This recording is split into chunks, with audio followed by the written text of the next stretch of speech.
persoalan yang sedang kita hadapi, maka ajukanlah kepada Allah, maka mohonlah kepada Allah, berikan jalan yang terbaik. Ya Allah, hamba berdoa kepadamu ya Allah, hamba meminta petunjukmu ya Allah, hamba memohon perlindunganmu ya Allah atas segala permasalahan yang hamba terima, yang sedang hamba hadapi ya Allah.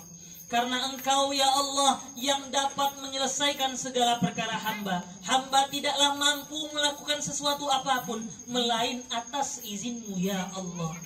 Itulah para hadirin yang dimuliakan oleh Allah Subhanahu wa ta'ala. Sifat tawakal yang harus kita betul-betul bentuk dalam diri kita. Ketika kita sudah berusaha menyelesaikan sebuah permasalahan, ketika kita sudah berdoa untuk menyelesaikan suatu persoalan yang kita hadapi, maka tumbuhkanlah secara kuat tawakal kepada Allah Subhanahu wa ta'ala. Dengan menyerahkan segala apapun itu kepada Allah Subhanahu wa ta'ala, dan insya Allah segala bentuk apapun yang Allah berikan itu yang terbaik buat diri kita. Segala macam bentuk apapun yang Allah tampakkan kepada kita, insya Allah itu merupakan sesuatu yang baik untuk diri kita. Di dalam Al-Quranul Karim, Allah Subhanahu wa ta'ala berfirman, ketika Allah Subhanahu wa ta'ala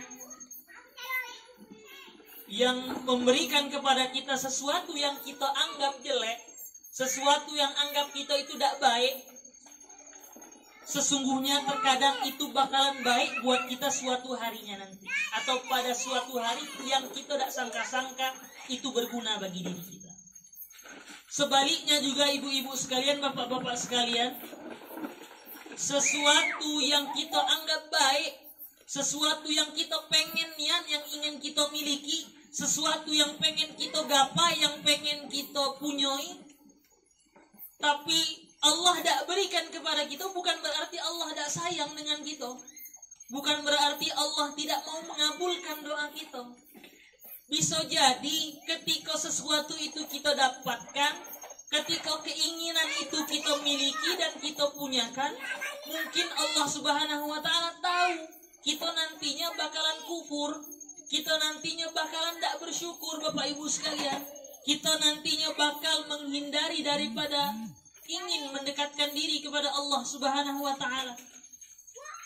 Maka para hadirin yang dimuliakan oleh Allah Subhanahu wa ta'ala, pentingnya bagi kita untuk menanamkan sifat tawakal kepada Allah Subhanahu wa ta'ala, dengan menyerahkan segala apa yang telah kita usahakan, segala apa yang sedang kita ingin wujudkan kepada Allah Subhanahu wa ta'ala. Bismillahirrahmanirrahim. ثم أمر عباده المؤمنين بها ليفوزوا ويظفروا بما جعله فيها من الخير والسلة والسعادة والفلاح رحمة بعباده المؤمنين وكان بالمؤمنين رحيما. Kemudian Allah Subhanahu wa ta'ala memerintahkan hamba-hambanya untuk senantiasa berbahagia, untuk senantiasa merasakan kebaikan, untuk merasakan selalu kemenangan, yakni terhadap orang-orang yang takwa. Rahmatun bi ibadihil mu'minin, Allah akan memberikan kasih sayang dan rahmatnya Allah kepada orang-orang yang beriman dan senantiasa bertakwa kepada Allah Subhanahu wa ta'ala. Qala Allah ta'ala fil Qur'anil Karim, wa kana bil mu'minina rahima. Al-Ahzab al-ayah 43. Dan sesungguhnya pada diri-diri seorang mukmin akan adanya rahmat-rahmat Allah Subhanahu wa ta'ala. Itulah para hadirin yang dimuliakan oleh Allah Subhanahu wa ta'ala. Ketika seseorang telah bertakwa, ketika seseorang sudah benar-benar menyerahkan dirinya kepada Allah Subhanahu wa ta'ala, maka berbanggalah mereka, bahagialah mereka, maka mereka sesungguhnya akan mendapatkan rahmat dan kasih sayangnya Allah Subhanahu wa ta'ala, jikalau telah memiliki akan ketakwaan kepada Allah Subhanahu wa ta'ala. Wattaqwa wasiyatullah Rabbul alamin al-awwalin wal akhirin.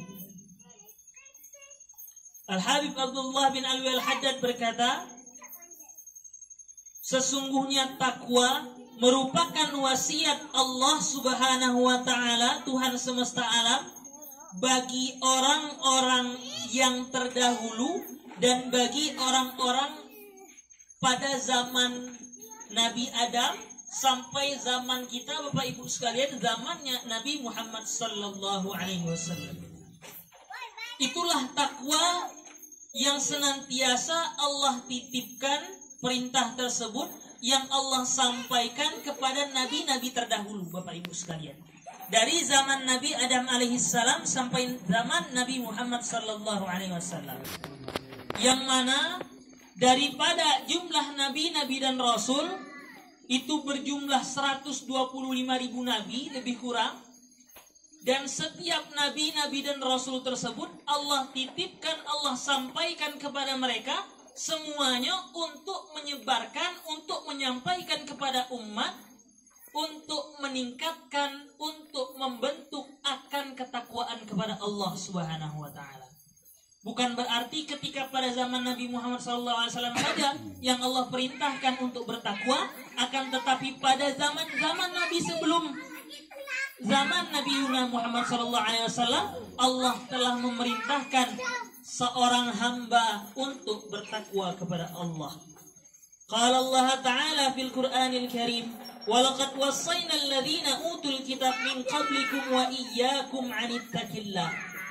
Sungguh, kata Allah Subhanahu wa taala, dan sungguh telah kami wasiatkan kepada orang-orang sebelummu, min qablikum wa iyyakum, dan kepada kalian untuk menjaga akan ketakwaan kepada Allah Subhanahu wa taala.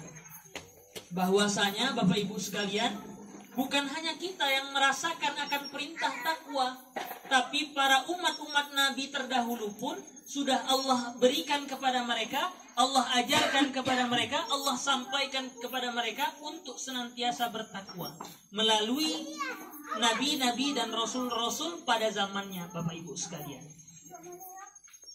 Tapi bisa kita pahami dan dapat kita perhatikan bahwasanya ya mungkin tidak berbentuk seperti Al-Quran yang sedang kita pelajari sekarang. Ya bukan berarti sama bentuknya, akan tetapi dengan bentuk perintah yang sama Allah menyuruhkan kepada hamba-hambanya yang terdahulu untuk juga senantiasa bertakwa kepada Allah. Yang mana takwa tadi bermakna anta'mala bima amara Allah, dengan melakukan yang Allah perintahkan, wa antajtaniba bima nawahihi, dan menjauhi daripada larangan-larangan Allah Subhanahu wa taala. Fama min khairin ajil wala ajil zahir wala batin illa wattaqwa sabilul mausul ilaihi. Para hadirin yang dimuliakan oleh Allah Subhanahu wa taala, Bapak-bapak, Ibu-ibu sekalian, sesungguhnya barang siapa yang berbuat perbuatan baik,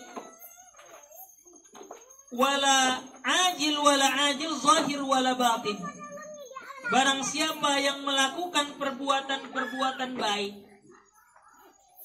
secara langsung atau tidak langsung, secara segera ataupun secara nanti atau akan datang, zahir wala batin, maupun secara jelas perbuatan baik itu ataupun secara batinnya kita, insya Allah nantinya akan ada lagi suatu kebaikan yang nanti bakal kita peroleh. Terkadang Bapak Ibu sekalian, ketika ada suatu perbuatan baik, ada perbuatan yang kita anggap itu remeh, yang kita anggap itu perbuatan tidak berdosa, atau kita anggap itu sesuatu yang tidak begitu penting, tapi sesungguhnya punya nilai yang sangat baik, punya kedudukan yang sangat baik di sisi Allah Subhanahu wa taala. Apa itu para hadirin yang dimuliakan oleh Allah Subhanahu wa taala? Qala Rasulullah sallallahu alaihi wasallam, "Man kana yu'minu billahi wal yaumil akhir falyakul khairan aw liyasmut." Para hadirin yang dimuliakan oleh Allah, Rasulullah sallallahu alaihi wasallam bersabda, barang siapa yang percaya kepada hari akhir, barang siapa yang percaya kepada Allah dan beriman kepada hari akhir, maka hendaklah berbicara dengan pembicaraan yang baik, hendaklah berkata dengan perkataan yang baik, auliyasmud, atau hendaklah kalian itu diam. Dalam hadis ini Bapak Ibu sekalian dapat kita pahami dan dapat kita resapi, yang dahulunya kita dengan seenaknya memantapkan atau berucap dengan seenaknya kita, tanpa berpikir apakah kalam kita, apakah pembicaraan kita itu baik atau buruk, apakah perkataan kita tadi benar atau salah. Yang sebagaimana Nabi Muhammad SAW bersabda, barang siapa yang beriman kepada Allah dan hari akhir, maka berbicaralah dengan pembicaraan yang baik, berkatalah dengan perkataan yang baik, yang membuat orang senang, yang membuat hati orang bahagia.